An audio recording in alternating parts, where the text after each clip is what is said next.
In this video, I'm going to discuss vapor pressure lowering. Vapor pressure lowering is a property associated with ideal solutions. There are two types of solutions, the ideal and non-ideal solution.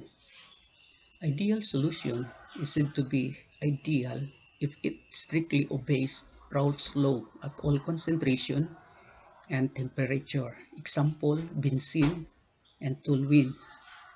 We have also the N-hexane and N-heptane. Non-ideal solutions which fails to fulfill the characteristic of an ideal solution. Example for these are ethanol and water, nitric acid and water. The presence of non-volatile solute lowers the concentration of solvent molecules in the solution, thus lowering the vapor pressure. This is what we call the Raoult's law. And we have here the formula of Raoult's law. P for solution equals X solvent times P solvent. P solution, or the vapor pressure of the solution, X solvent, this is the mole fraction of the solvent, and P solvent stands for the vapor pressure of the pure solvent. For example, if in these two containers, we will place one container with a solvent, pure solvent, say for instance, water. And on the other container, we will place a non-volatile solute. Sugar is a non-volatile solute. We'll mix it with water to make a sugar solution. You have noticed here that in pure solvent, after several or few minutes, the particles of the pure solvent will vaporize and it will turn into a gas or vapor, and it will occupy the space on the container, since the container is closed and the materials inside are confined. You will notice that the pressure gauge move to 3. That means the pressure, there is a pressure as these vapor molecules hit the side of the container. On the other side also, in the solution with a non-volatile solute, still the particles will turn into vapor or gas, but you will notice that it's only the particle or molecules coming from water, whereas from the sugar, it does not turn into vapor because sugar is a non-volatile solute. Now, what did you notice with the pressure we have here? It's only until 2. That means pure solvent, like water, has a stronger pressure compared to a mixture, a solution with a non-volatile solute.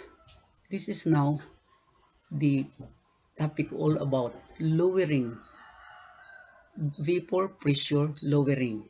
That means as you add a non-volatile solute to a pure solvent, then what happened to the vapor pressure? The vapor pressure is decreased. Take note of the vapor pressure. Why this happens? There are many particles of pure solvent turn into vapor compared to the vapor of water, or compared to the number of vapor on the other side of the container, which is mixed with a non-volatile solute.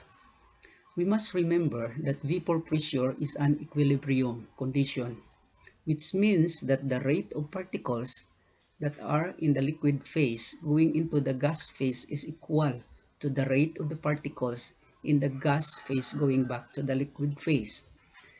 It needs to balance the pressure inside the container. But since the addition of non-volatile solute into the pure solvent, these particles of non-volatile solute will interrupt or will attract the molecules of this pure solvent in such a way that only few of these particles of water turn into vapor. In both cases, in the case of solvent and in the case of solution, the fact that the vapor pressure in a solution is lower, this tells us that there are fewer gas moles present at the equilibrium condition for the solution. There are different molecules taking up space at the surface, and we have noticed that in the solvent mixed with a non-volatile solute has a lower vapor pressure. How about explaining it based on the diagram of the solutions, phase diagram of the solution? Now you will notice that a phase diagram is made up of three segments. We have the solid, we have the liquid, and we have the gas or vapor. In this case, we are going to focus our attention on the liquid phase and the gas phase. To review also, we know that phase diagram is made up of the y-axis and the x-axis. For the y-axis, it is for the vapor pressure in atm unit, and for the x-axis, it is for temperature at degrees Celsius. Now, in the vapor, this line here is what we call the vapor pressure line. We can see also that vapor pressure of the solvent here in this point. Vapor pressure of solvent, and if you notice it, we have here the pressure and we have also here the temperature. On the other hand, we have also the vapor pressure of solution along this line.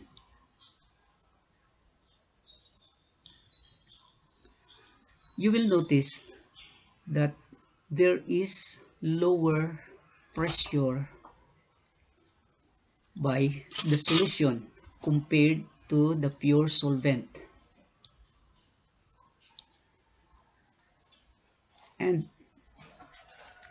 how about if this line again here, these two lines, this line is for the pure solvent,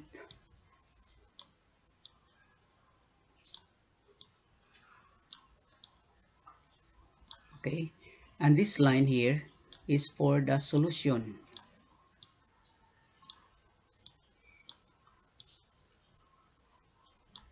You will notice that in a solution, it needs to increase the temperature. This one, it needs to increase the temperature before reaching the 1 atm in order to vaporize. But here we know that in a solution, there is less pressure. There is less vapor pressure of a solution compared to the vapor pressure of a solvent. The boiling point in a solution is much higher than in pure solvent because it needs to reach the 1 atm before it starts to boil. And since, based on the previous lesson that we have discussed, another reason that make the boiling point of a solution much higher compared to the pure solvent, it is because of the intermolecular attraction force that attract the particles of the different particles in a solution. This prevent it needs to be this attraction of molecules needs to be broken before it starts to boil. That's why it needs more energy and it needs a higher temperature to for the solution to start boiling. Now in the Raoult's formula, we have here the P stands for vapor pressure of the solution, X for the mole fraction of the solvent, and for P solvent is for the vapor pressure of the pure solvent. We have also here another way of expressing the formula. P equals X solvent. P, this one is what we call naught. P naught stands for vapor pressure of pure solvent. So it is easy to follow and to compute this Raoult's formula, especially as we compute for the change in the vapor pressure of either the pure solvent or the solution. We have this formula: P equals X solvent times P naught. This law can be extended also into colligative property.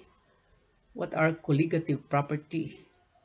Colligative property depends on the amount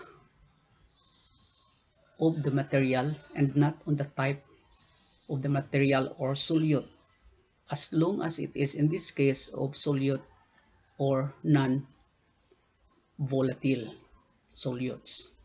So we have here property that depends on the amount of solute and not on the type of solution. So we have this what we call the colligative property. So we have now here delta P equals X solute times P naught. To summarize, vapor pressure lowering is a colligative property of solutions. The vapor pressure of a pure solvent is greater than the vapor pressure of a solution containing a non-volatile liquid. This lowered vapor pressure leads to boiling point elevation. When something is volatile, it is actually able to evaporate very quickly. This was established by French chemist Francois Marie Raoult in 1887. It states that the partial pressure of its component of an ideal mixture of liquids is equal to the vapor pressure of pure component multiplied by its mole fraction in the mixture.